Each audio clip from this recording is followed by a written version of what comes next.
Գյորջյան Կասկադ 60 ամիս փուլային վճարում բազմաթիվ առավելություններ։ Հարցս ուղղում եմ երկու բանախոսներին, ով կցանկանա թող պատասխանի։ Երեք Նիկոլ Փաշինյանն է իր եզրափակիչ ելույթում բառացի ասաց, այդ անձանց առաջնորդած ուժերը չպետք է լինեն խորհրդարանում, խոսքը երկրորդ եւ երրորդ նախագահների եւ նրանց առաջնորդած ուժերի մասին է։ Ինչ կարող եք ասել այս մասով։ Նիկոլ Փաշինյանը չի որոշում, թե որ քաղաքական ուժերը պետք է լինեն խորհրդարանում։ Կան ժողովուրդ, ընտրողներ, ում Նիկոլ Փաշինյանը ժամանակին կոչում էր 3 միլիոն վարչապետ, եւ ընտրությունները մեխանիզմներից մեկն են, որով ձևավորվում է կառավարությունը։ Վերջը լեգիտիմացվում է ընտրություններով, ինչի ասեցի մեխանիզմներից մեկը, որովհետև 18 թվականի մայիսի օրինակը մեր աչքի առաջ է։ Բայց Նիկոլ Փաշինյանը էլ ավելի վատ ինչ որ հայտարարություն արեց, տարբեր ուժերի կոչեց ազդեցության գործակալներ եւ այլն։ Նման հայտարարություններ ինքը անում է արդեն երևի 5-6 տարի։ Բարբերաբար հարցումներ են ուղղում դատախազություն, իրավապահ մարմիններ, արդյոք իրավապահ մարմինները նման ազդակներ ստացել են, նման գործեր կան, թե ոչ։ Որևէ պատասխան չկա։ Հիմա կամ Նիկոլ Փաշինյանը պետք է պատասխան տա կոնկրետ ովքեր են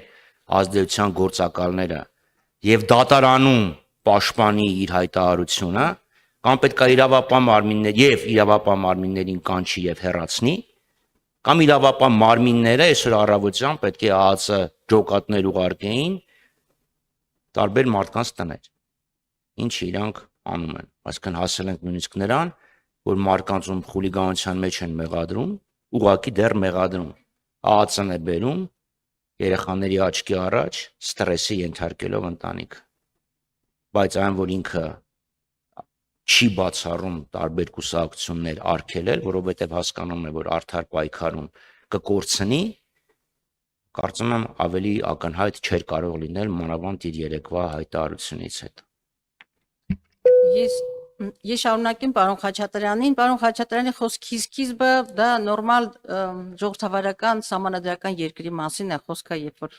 ընտրական քվեով է որոշվում որևէ քաղաքական ուժի ճակատագիրը եւ այլն։ Բայց Հայաստանը վաղուց խեղդվում է բռնատիրության ճիրաններում եւ այդ բռնատիրական կարգերը Հայաստանում սահմանում է Նիկոլ Փաշինյանի ղեկավարության վարչախումբը եւ խոսքը վերաբերում է հենց այդ բռնաճնշումներին եւ մեկ անձի ձեռքում կենտրոնացած իշխանությանը եւ իհարկե երեկվա այդ անոնսը որոշ քաղաքական ուժերի քաղաքական ասպարեզից դուրս հանելու դա շարունակություն է իմ նախորդ խոսքի, երբ որ տեղական ինքնակառավարման մարմիններում մենք գիտենք, որ այն բոլոր թիմերի ընտրված ուրեմն ընտրությունների արդյունքում ոչ իշխանական, ոչ իշխանության քիմքին հաջող տեխնացուները կամ հայտնվում են ճաղավանդակի ետևում կամ էլ ով ողբերգություն մահանում են։ Եվ այդ անոնսը, որ այդտեղ այսօր երեք խորհրդարանում արվեց, հենց այդ մասին էր, որ պարզապես իրենց ճանապարհին, որը բռնության, ողբերգության, հայրենիքի կորստի ճանապարհ է, չեն հանդուրժելու այլախոհների, այլակարծիք, այլ քաղաքական ուժերի։ Բայց ասեմ, որ դրանից ավելի ծանր մեղադրանքները հնչել դաշնակցության հասցեին, կոնկրետ Արման Բաբաջանյանի շուրթերով, որին դատարանը դատապարտել է եւ ճանաչել է ուրեմն մերկապարանոց եւ հիմա էլ քրեական վարույթ կա այդ նույն Արման Բաբաջանյանի նկատմամբ, որովհետեւ ուրեմն իր զրպարտանքները մաքուր զրպարտանքներ էին։ Ցավոք սրտի, այո, մեկ անգամ եւս հաստատենք, որ Հայաստանում խորացող տոտալիտար ռեժիմ է, չենք բացառում որևէ բան, որովհետեւ այն ձեռագիրը, այն վարքագիծը, որը ворթեգրել է այս իշխանությունները, ոչ զսպանակներ, ոչ սահմանադրական կարգ, ոչ օրենք, ոչինչ չի ճանաչում, լռեցնել, ուրանալ եւ ուղղակի վախի մտնոլորտում փորձել հաջողել ուրիշ ռեսուրս, քան բռնությունը, ուրացումը, բռնաճնշումները, ճաղավանդակները, ինչու՞ չէ մարդկանց կյանքին սպառնալիքները այս քաղաքական ուժը ուրիշ ռեսուրս չունի, որովհետև իրենց ամբողջ հայությունը տեղավորվում է սեփական պարտությունը, խեղճությունը, քաղաքական սնանկությունը արդարացնել ժողովրդին ներշնչելով, թե այլ ընտրանք չկա, մենք պետք է այսպես դատապարտված, հուսահատված հասարակություն լինենք։ Ասեն, որ չի հաջողվելու, որտեղ հայ մարդը վաղուց արթնացել է, վաղուց հասկացել են, որ այս քաղաքական ճանապարհը նոր կորուստների եւ պետականության գլխին կախված մեծ հարցականի ճանապարհն է, ինչը որ բարում է քաղաքական մեծամասնություն։ Սիվիկեյեմ ուտեմ կարճ պատասխանել, որտեղ Պարոն Խաչատրյան, թույլ տվեք մի ճշգրտում ձեր ելույթի մի հատվածի հետ կապված, ասացեք Նիկոլ Փաշինյանը հայտարարում է, որ Արցախը fake է։ Թույլ տվեք ճշգրտել համատեքստից մեջբերում անելով, որ հեսաբանակցային թղթերը կբացահայտվեն եւ կտեսնենք, որ Ղարաբաղի անկախության թեման դա fake է։ Անկախության թեման fake է, Ղարաբաղը fake է, կարծում եմ բովանդակային տարբերությունները նկատելի են։ Հիմա ձեր թույլ տվությամբ իմ հարցերը երկու հարց ունեմ։ Տիկին Գալստյան